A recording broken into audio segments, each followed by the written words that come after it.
سوال یہ پوچھا گیا کہ روزے کی حالت میں جھوٹ بولنا،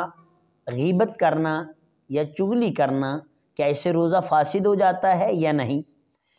تو جھوٹ ہو یا غیبت ہو یا چغلی، یہ ویسے ہی بہت بڑا گناہ ہے۔ قرآن پاک کے اندر بھی اس کی مذمت آئی،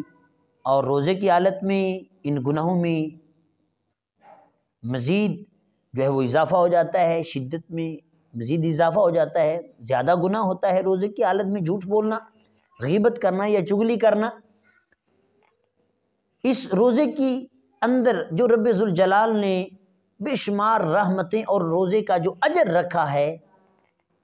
بندہ اگر روزے کی حالت میں بھی جھوٹ اور غیبت اور یہ معاملات کرے گا تو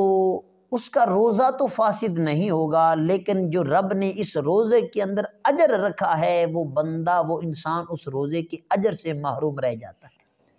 حدیث طیبہ میں موجود ہے کہ مصطفیٰ کریم صلی اللہ تعالیٰ علیہ وآلہ وسلم نے ارشاد فرمایا، جو شخص روزہ رکھنے کے باوجود جھوٹ بولنا